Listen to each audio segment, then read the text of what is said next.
সকালবেলা ঘুম থেকে উঠে যখন প্রিয় গাছের ফুলটা দেখি মনটা ভালো হয়ে যায়। হ্যালো এভরিওয়ান, আসসালামু আলাইকুম। প্রিয়সী লাইফস্টাইল থেকে আমি প্রিয়সী আপনাদেরকে ওয়েলকাম করছি আরও একটি নতুন ব্লগ দেখার জন্য। আশা করছি যে যেখান থেকে দেখছেন সবাই ভালো আছেন, সুস্থ আছেন। আলহামদুলিল্লাহ, আমিও অনেক ভালো আছি।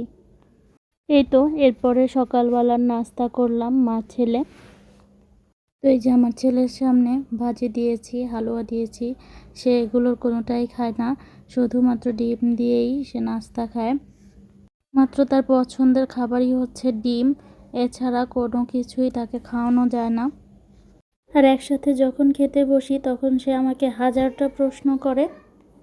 তার সব প্রশ্নের উত্তর দিতে দিতে আমি একটা সময় বিরক্তই হয়ে যাই। তো এই যে এরপর নাস্তা শেষ করে আজকে তাড়াতাড়ি রান্না বসিয়ে দিয়েছিলাম। দুপুরে রান্নাটা তাড়াতাড়ি শেষ করারই চেষ্টা করি, তাহলে বাকি সময়টা ঘরের অন্যান্য কাজগুলো গুছিয়ে করা যায়। তো এই যে এরপরে আমি ছাদে গিয়েছিলাম, কাপড়গুলো শুকিয়ে গেছে, এই কাপড়গুলোকে নিয়ে আসতে। আমি বেশিরভাগ কাজগুলো অফ ক্যামেরাতেই করে ফেলি। দেখা যায় ক্যামেরা অন করলে কাজটাতে দেরি হয়ে যায়। যেদিন তাড়াহুড়ো থাকে সেদিন আর সব কাজগুলো ক্যামেরাবন্দি করি না।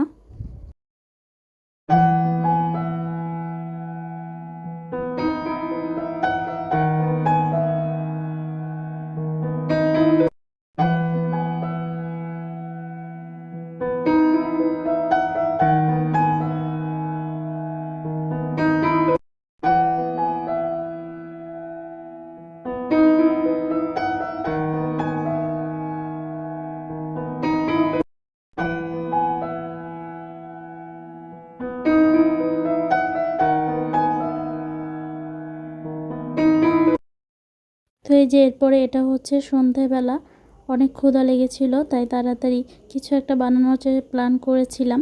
এটা হচ্ছে আমি আলু কেটে নিয়েছি।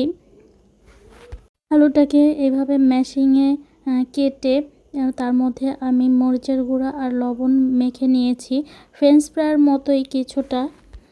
ফ্রেঞ্চ ফ্রাইটা যেমন আলুটা একটু লম্বা লম্বা থাকে, আর এটা আমি আলুটাকে ছোট ছোট করে ম্যাশিংয়ে কেটে নিয়েছি যেন তাড়াতাড়ি ভাজাটা হয় আর কি। আর এটার মধ্যে আমি কিছুটা আটাও দিয়েছি। আমার ঘরে বেসন ছিল না, তাই আমি আটা দিয়েই বানিয়েছি। বেসন দিলে টেস্টটা একটু বেশিই লাগে, আর আটা যদি আমি না মিলাই তাহলে এই আলুটাকে আমি জমাতে পারছিলাম না, খুলে যাচ্ছিল। আটা না মিক্স করলে কোনোভাবেই আলুটাকে জমানো যাবে না, এটা খুলে যাবে। তো তারপর আমি এই আলুটাকে বড়ার মতো ভেজে নিচ্ছি। এই রেসিপিটা ফ্রেঞ্চ ফ্রাইয়ের মতো হলেও এটার টেস্টটা ফ্রেঞ্চ ফ্রাই থেকে একটু আলাদা। আর আমার ছেলে এটা খেতে অনেক পছন্দ করে, তাই আমি মাঝে মাঝে ওকে এটা বানিয়ে খাওয়াই। ও যখন সন্ধ্যায় পড়তে বসে তো তখন ওকে কিছু না কিছু বানিয়ে দেই। ক্ষুধা লেগে যায় সন্ধ্যা হলে, তা খাবারটা খেয়ে তারপর আবার পড়তে থাকে।